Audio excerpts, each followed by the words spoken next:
Our mind has two layers.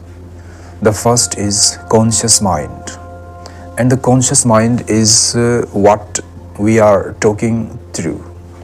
I am talking to you and you are listening to my voice. This is happening through our conscious mind. There is one more mind, that is subconscious mind, which is much deeper than this conscious mind. And in that subconscious mind, there are sanskaras or such things which we wanted to fulfill, but they are not fulfilled. They are unfulfilled. They are also pressurized there. But when we start meditating, then slowly those unfulfilled things also come up. There is one more thing. We are actually super conscious. There is super consciousness also, which is a witness of subconscious mind and conscious mind. It is the witness of this both. And when we reach to that level of super consciousness, then we can see this life, this death also happening simultaneously in this world with us. So it is better for us to understand the levels of our mind. And remember, mind actually is just a group of thoughts. When it is cleared, then we find no mind.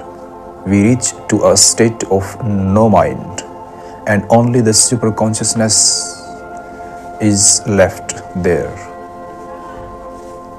If we want to relieve ourselves from these useless sanskaras, then we have to live our life honestly. Be honest and true to yourself. Do not be dishonest. Dishonesty creates sanskaras and useless sankalpas, compress us towards useless results.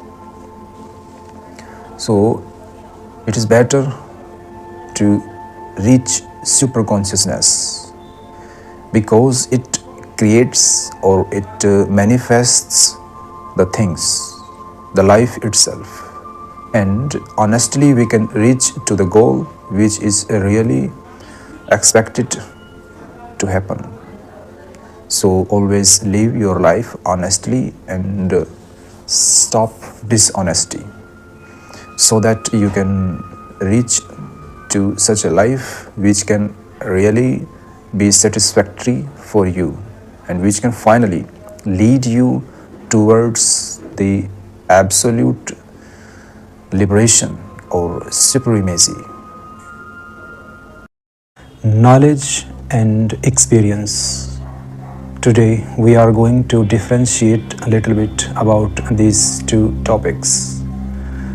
See, knowledge is something like an information which is taught to us, and experience is something which is acquired by our daily routine works in our life. It cannot be given just like an information. It has to be achieved individually. See, experience has to be developed. It cannot be borrowed. But knowledge is borrowed. When you read books or a teacher gives you some information or any kind of knowledge, either about any subject or anything else related to the life or lifestyle, that is just borrowed. You have not acquired it or achieved it yourself. For example, if we want to learn how to drive a car, then we have to sit into the car and then we have to drive it, and it will slowly become our experience.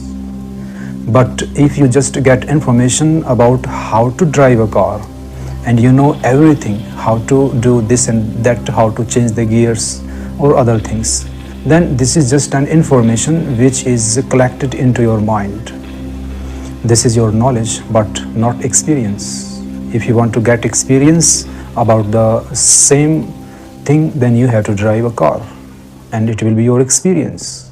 So this is the difference. Experience is always authentic, but knowledge is taught by a teacher to a student. And always remember, there is a difference into a teacher and a master. Master is one who is having experience in any particular field. Then he gives his guidance to his disciples. So this is the difference we see into these two things. If you have knowledge in any particular aspect, you will be a good teacher of that. But if you have experience about anything, then you can be a guru or a master in that field. This is how it is differentiated. So we should be ready to acquire experience. Knowledge is good, but remember, only for help, for guiding us, that is good. But it is useless until actualized into the daily life. If you use this knowledge into your daily life or your activities, then it is a good help for you and you will acquire experience by the help of it. And it will become a live experience or a property into yourself, which will always give you a help in your life for getting solutions for different problems in your life. The energy always needs a direction to go towards. It cannot stay just at a point and useless. When it is given a direction, then it is simply activated to bring a particular result. So we should try to give our life force or energy into any work so that it can be result oriented. It can also devastate if it is deviated from the right path, and it is simply deviated only when it is not given a right aim. But if it has a goal, then it goes on giving perfection to that particular task.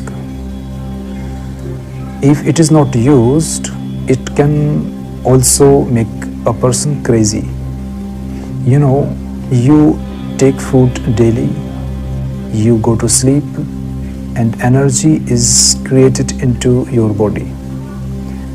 But if you don't use it, what is it going to do? It is simply bound either to make you crazy or be deviated, and then it may bring devastating results which can definitely affect your life. So always try to give a good direction to your life, and the energy will also start moving forward into that direction so that it can bring a desired result. So our flow of energy should not be uselessly wandering here and there. Always give it an aim so that it can be useful for us. So never waste your energy. Always give it a good goal in your life. Today's question is on anger. Why do I become so angry? Anger simply happens because of expectation. When we expect something to be found or to happen and it does not take place, we do not get what we are expecting, then anger takes place and we become angry. So the first thing is stop expecting anything or any result. Then anger will also be stopped. Secondly, overflow of energy also creates anger. When you are doing something and you are not guided perfectly, or you are not having any right information about that particular work, then being confused, when you are unable to do that particular work, then energy is misguided. And if you are really interested and enthusiastic in doing that particular work, then your energy becomes diverted from the right path, or it is deviated. Then it becomes some kind of overflow of the energy, and you find yourself unable to control it. It is not diverted to the right path, and it may also become converted into anger. But the basic thing behind it is also the expectation, because you are expecting something to happen, either that is because of enthusiasm or any other reason. Yet the basic thing is expectation. So stop expecting anything from others or from the universe. The real thing, what you are really deserving, that will come to you. It will take place. So there is no need to expect anything. So just increase your qualities and the things are bound to come to you. And there will be no need to be angry.